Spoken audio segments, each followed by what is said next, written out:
Okay, I'm right back. Yeah, hey. So I wanted to come and talk to y'all about the Charlemagne the God and Angela Yee on the Breakfast Club thing that's going on. This power struggle that was going on between them two.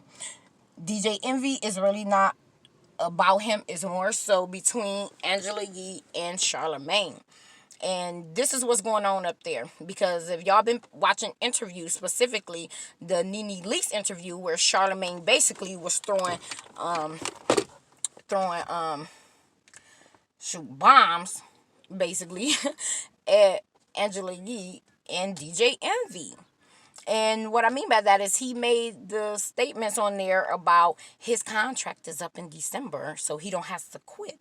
He don't have to quit. He do not have to quit because his contract is up in December. So basically stating he won't be signing back on to do the Breakfast Club. He also made the comment to Nene Leakes, if your loyalty becomes slavery and they don't value like what you bring to the table, then make them eat alone. So that was basically what he was stating. And this is what I believe that is going on at the Breakfast Club between those three. I believe the real war is between Angela Yee and Charlemagne. It's not iHeartRadio and it's not DJ Envy. And the reason why I think this is because Angela Yee comes off from out of the years that I have been watching this as number one, being somewhat jealous of Charlemagne and the power that he holds and the position that he has on the show. He is the fan favorite. People love to love him. People love to hate him. People come there whether they hate him or love him specifically for him. Their views and stuff drops when he is not there. And also, I believe that she probably feels he's obnoxious, but and she has penis envy, quite frankly. But the war and the strife at the Breakfast Club is between them two. And DJ Envy, to me, is just a floater. DJ Envy is easily manipulated. DJ Envy is clueless. DJ Envy is a follower. So I believe DJ Envy really doesn't have any problem with Charlemagne. I believe that he likes him. They're cool and all of that. Just where the line was drawn in the sand is DJ Envy and Angela Yee have a much closer relationship and tighter bond. And Angela Yee concocted a plan to come up against Charlemagne by teaming up with DJ Envy. Okay? They're like brother and sister on there. So I believe that she is the one that's in DJ Envy's head. If there is any problem that DJ Envy has with Charlemagne, it is because of Angela. I believe that she is dropping stuff in his head like, here, me and you need to team up. We need to get together. Fuck Charlemagne.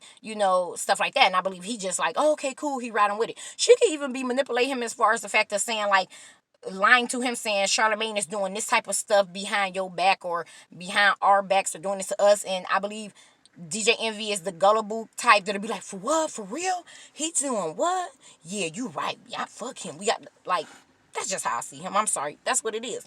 So I believe that she is the one who has created the divide up there.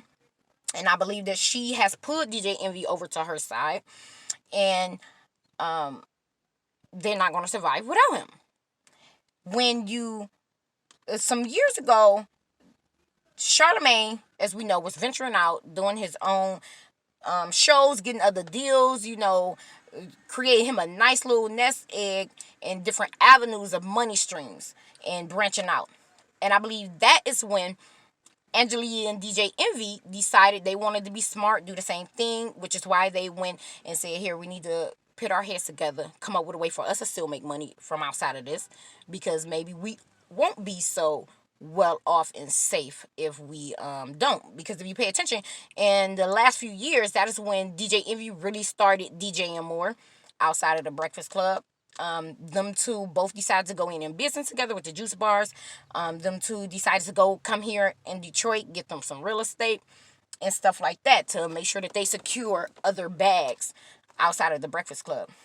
Now, they actually had just renegotiated and signed contracts. I believe it was like 2 years ago, or maybe just only a year ago. Now, each of them have different contracts, different price points, different requirements, in different stints of time. So Angela Yee has been basically drawn up this war, her and Envy against Charlemagne, making him uncomfortable at the workplace, taking jabs, ostracizing him to a degree, and doing all of that. And I think that both of them just found out during that Nene interview that when he had just re-signed his contract, he did it short term. DJ Envy and Angela Yee are probably locked into iHeartRadio, The Breakfast Club, for another 3 years. They probably signed on another 3-year deal, 4-year deal, 5-year deal. I believe Charlemagne only signed on another one. And I think that she played herself by thinking that his term probably had, they're like, oh, okay, well, he came back good, so he's locked in. By contract, he's locked in. I don't think she took into account that he only signed for another year. Charlemagne has high leverage. He has leverage. He has more power and control than what they do. And I believe that she thought, since it is a 2-against-1, that put the favor and the odds on her and DJ Envy's side, and it didn't. And them two about to have to re-strategize and recalculate because they're going to be out of there. I believe that Charlemagne is also positioning this like, let me put some fire. I believe he's taking them shots at them like, okay, y'all think that y'all playing me or that y'all got me, that I'm locked in here for another 3-4 years. I'm actually not. I only got one more year to go. In December, I'm out of here. And I believe he started revealing this stuff and his disdain for what's going on there right now is because when negotiations come up, well, number one, to get under their skin and to pit them on eggshells, had them panicking like, oh shit, this dude about to be gone. What the fuck is we gonna do? Because that show is going to tank if he leaves. Now, of course, as we've seen with Complex, what the Breakfast Club, iHeartRadio might try and do is pit someone who is from the same cloth as a Charlemagne, to keep people interested, to keep people for someone to be able to fulfill his shoes, his role, which probably won't be able to be Star since DJ Envy and Star have beef, but business trumps beef. So you can't count him out because DJ Envy might be like, okay, here, if this is what'll keep us on air, keep us syndicated and growing, fine, I'll do it. But they're going to try and find someone who can fulfill Charlemagne's shoes on that show if Charlemagne does walk. Or the show is just going to tank. They won't be as viable, won't make as much money. Charlemagne has positioned and marketed himself well enough that his fans and those people from the Breakfast Club are going to follow him to wherever it is that he goes. Angela Yee and DJ Envy, not so much. As you see, DJ Envy, he also tried to do the podcast with his wife. Angela Yee, trying to do lip service. So they have been trying to follow Charlemagne's model of securing the bag and being able to stay alive and relevant outside of the Breakfast Club. But Angela Yee is boring, an undercover hoe, and messy. So she got all that going on. DJ Envy is clueless, an airhead. So he has all that going on. Charlemagne is the only one to where he is just a star. I'm going to just say that. He's a star. So I believe that he is, number one, putting pressure on them and scaring them. And why he started right now. Like, okay, here, I'm going to torture y'all. Y'all been trying to torture me and y'all think that y'all had me. I'm about to flip that on you.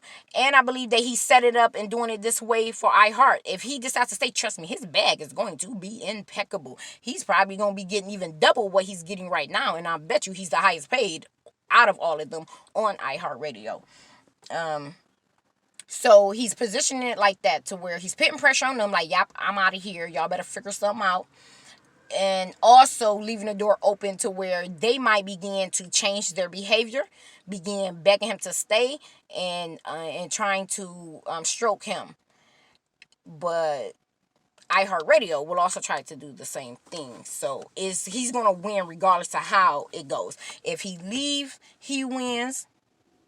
And if he decides to stay, he still also wins. Because then them two is out and open. Y'all know y'all can't survive without me. Like, we all say that and know that. But Angela Yee and DJ Envy might be trying to play it and have been playing it like, we don't need you, or you dismiss, or you in the same boat as us. So it's going to make them humble themselves to try and get him to stay, get him to re-sign. And it'll be clear between the three of them who's really the big dog, the person in charge. is going to secure him in even bigger bag, because then iHeartRadio, during negotiations for this next contract, are going to try and give him the whole damn building for him to stay. So he's in a win-win situation, and I like the way that he's playing his game. It's chess, not checkers. And Angela screwed herself, and DJ Envy needs to get a brain and start thinking for himself. Well, like we all know that his woman is the brains behind that operation and wears the pants in that relationship.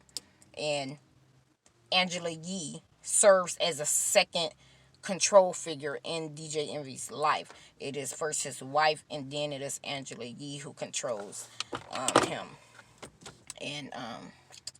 And she can't have that control over Charlemagne. Charlemagne not gonna kiss her ass. Charlemagne is not going to coddle her, and she does not like it. That is one of her biggest issues. Like, oh, you think you just up? And I believe it's a lot of jealousy on Angela Yee's part. I believe that she's jealous of Charlemagne, of his success, of him being able to go outside of the Breakfast Club, of the attention and press that he gets. She is penis envy. But anyway, so tell me what y'all think. I'm glad that they were smart enough a few years ago to start doing business outside of the Breakfast Club, starting businesses, getting into real estate, doing podcasts and stuff. That was smart of them. But as you see, even with that, with Charlemagne's stuff outside of the Breakfast Club, it's still successful. With theirs, it's living, it's alive, but it is not making the imprint and impact the way Charlemagne's other ventures have. And even with guests, when you look at the guests who come on there, if Charlemagne is not there, most guests don't want to go. They go to be interviewed and have the interaction with him more so than any of them. But also, I give DJ Envy some credit, but definitely not really Angela Yee. So even as far as that, I don't know how well this show is going to do if he leaves. It will all depend on who they try and give his spot to.